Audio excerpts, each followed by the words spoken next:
L'Organisation hydrographique internationale va réunir plus de 400 participants à l'occasion de son assemblée générale. Alors, cela se fera à distance, en ligne, pour respecter les conditions sanitaires liées à la crise de la Covid. Les projets à venir seront au cœur des discussions.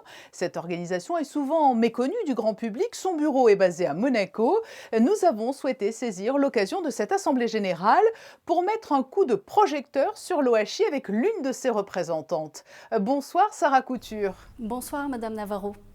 L'organisation hydrographique va tenir son assemblée générale dans quelques jours. Quelles sont les missions de cette organisation?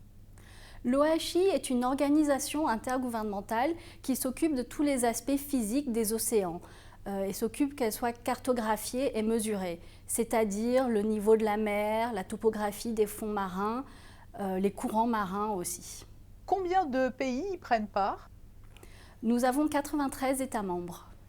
Comment se traduisent au quotidien les actions de l'OHI? Est-ce que l'on peut avoir quelques exemples concrets de projets qui sont menés? Un de nos projets en ce moment, c'est la création d'une nouvelle norme pour les données numériques, afin que si des données sont collectées dans un pays du monde, elles puissent être utilisées par un pays à l'autre bout du monde. Alors vous avez esquissé un début de réponse, mais à l'heure où tout bascule dans le numérique, vous avez là aussi, vous, dû initier certainement un chantier très important?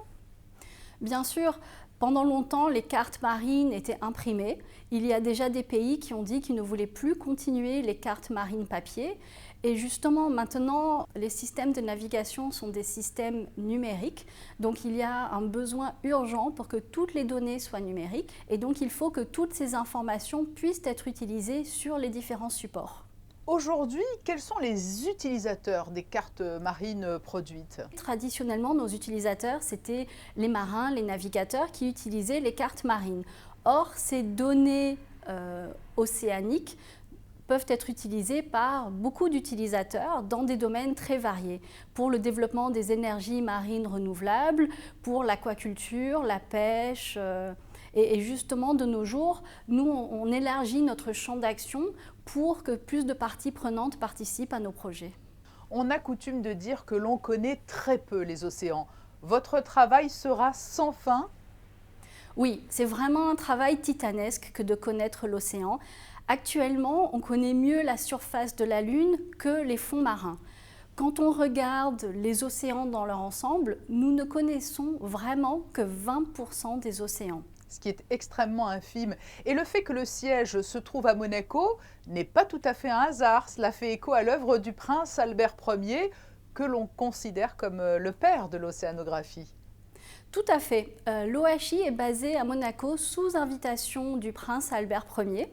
Et d'ailleurs, un de nos plus grands projets, la carte générale bathymétrique des océans, a été initié en 1903 par le prince Albert Ier.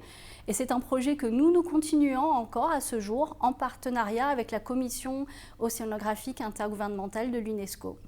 Ce qu'il faut préciser, c'est que vous êtes vraiment en phase avec les problématiques de société, puisque je crois que vous allez aborder lors de l'Assemblée générale la question de la place de la femme et de la promotion des femmes dans le monde de l'hydrographie. Traditionnellement, l'hydrographie, c'est un domaine qui est dominé par les hommes.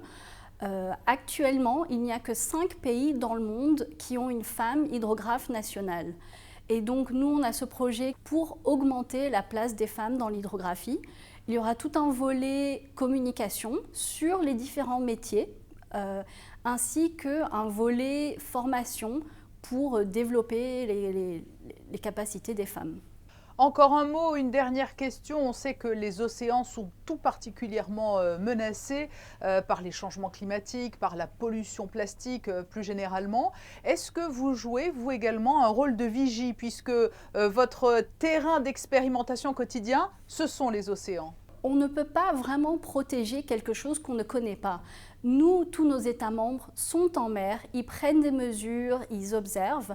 On a des données infinies et justement, ça sert de base de départ, de point de départ pour surveiller tous les changements et acter lorsque nécessaire. Et on surveille avec l'Australie, par exemple, le niveau de la mer, la fonte des glaces. Donc c'est un très bon exemple où l'hydrographie travaillent dans des domaines extrêmement importants et extrêmement pertinents de nos jours. Sarah Couture, merci de nous avoir accordé cet entretien et nous avoir proposé cet éclairage sur les missions de l'Organisation hydrographique internationale. Merci à vous.